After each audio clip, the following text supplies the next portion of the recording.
Hello，大家好。咁啊，呢度咧就係沙田嘅著名寺廟萬佛寺啦。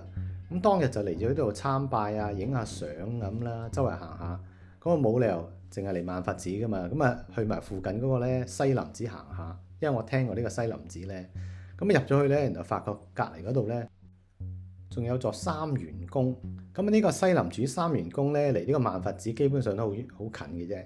咁啊，所以順路咧入一入去睇啦。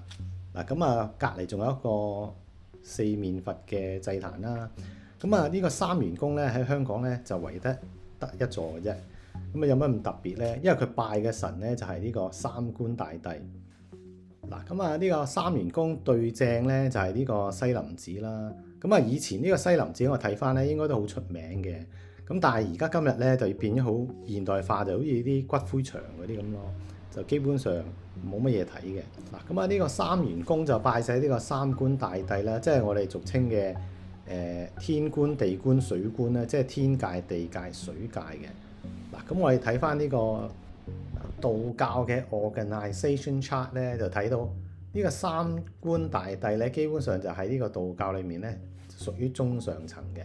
嗱，咁我哋講翻第一位咧就係呢個天官，咁佢嘅生日咧就係呢個農曆嘅正月15。即係上元節，即係呢個元宵節啦。咁啊有好多人咧屋企都有呢個天官賜福呢個牌咧，就喺屋企拜祭嘅。咁啊至於呢個地官嘅生日咧就係呢個農曆7月15。咁啊地官咧就赦罪，咁啊即係呢個鬼節啦，7月15即係鬼節。咁至於呢個第三位咧就係呢個水官，咁啊水官啊解厄就係呢個農曆10月15下元節。所以啲三官大帝嘅生辰咧，我哋都叫做三元節啦，即係統稱。咁啊，同埋我哋有時喺啲盂蘭節啊，或者喺啲海陸豐人擺嗰啲咧，祭典裏面咧，都會見到呢個三官大帝嘅蹤影嘅喎。咁啊，通常咧就好容易認嘅啫，因為佢係三個人個樣咧都差唔多樣嘅。咁啊並排嘅，就好似呢度咁啦。咁啊非常之容易認嘅。咁同埋我試下 search 呢間香港三元宮嘅資料咧，就發覺呢個千墨依舊呢個 Facebook 裏面咧就有啲舊相睇到，咁啊非常之珍貴。我哋睇到佢咧以前係咁個樣嘅，即係比較係舊式嘅風格啦。嗱，咁啊講翻呢座香港嘅三元宮咧，原來都係呢個廣州嘅三元宮嘅分支嚟嘅啫。咁呢個廣州三元宮就係我哋而家睇呢度啦。咁位呢個廣州市嘅越秀山裏面嘅。咁啊，建於呢個東晉元帝大興2年咧，即係距離而家咧1600幾年。咁點解起呢座嘢嘅？原來就係因為嗰時咧，呢個南海太守包靚啊，就為佢個女咧叫包姑咧，就喺度修建呢個廟宇咧，就落嚟修練佢個道教嗰啲道術啊。即係道教咧，除咗拜神之外咧，成日都會煉丹啊，即係有啲醫療嗰啲嘢。咁佢就整呢座嘢咧，就行醫嘅。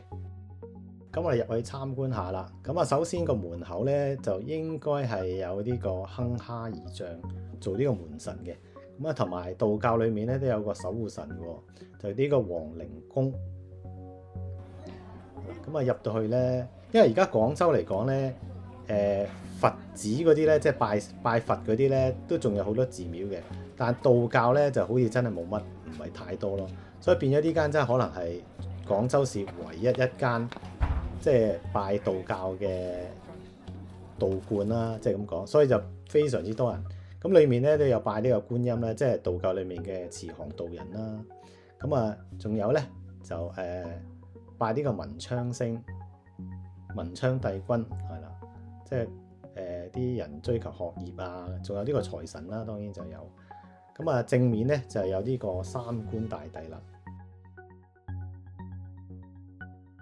嗱，咁啊，佢基本上嚟講咧，裡面都有好多唔同嘅即係活動可以俾你有啲互動咯。即係就唔係淨係拜下神咁，可能有啲細路仔可以寫下字啊，學下啲嘢啊咁咯。咁呢度排隊係做啲咩咧？係排隊求籤嘅。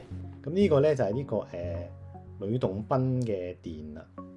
咁裏面咧求完籤咧，仲可以即場咧有啲道教嘅道士喺度咧，可以幫你解籤嘅，係啦。嗱，呢個咧就係拜啲咩咧？啲善信就拜呢個當年嘅太歲，係啦。如果你犯太歲啊，就可能真係要拜呢個啦。咁啊，再另一邊咧，就有呢個道教裏面咧太上老君啦。反而呢度咧就冇呢個三清係啦。三清咧即係道教裏面最高級嗰三個神啦。咁啊，太上老君係其中一個。嗱，咁啊，仲有呢個關聖帝君啦、天后娘娘同埋一個地母娘娘嘅。咁啊，有兩個影唔到，就係呢個月老同埋呢個金花娘娘。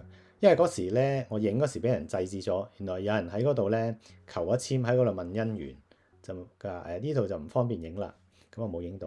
咁啊睇翻啲神像咧，基本上三元宮裏面嘅神像都比較新淨嘅，但係反而就冇咗嗰啲古舊神像可以睇到咯，所以就係一個對於我嚟講係美中不足之處。我中意睇啲舊神像咧，就可以影低佢。咁啊同埋走嗰時咧影咗呢張相咧，發覺原來有一個神像冇影到嘅就係呢個包姑娘娘啦。咁呢個包姑娘娘咧就唔係我呢度睇到嘅，應該就喺隔離嗰個咧幫人睇中醫嗰個殿嗰度先睇到嘅。咁啊，下次咧希望有機會再去咧就可以真係影埋呢個包姑娘娘，咁啊 perfect 啦〜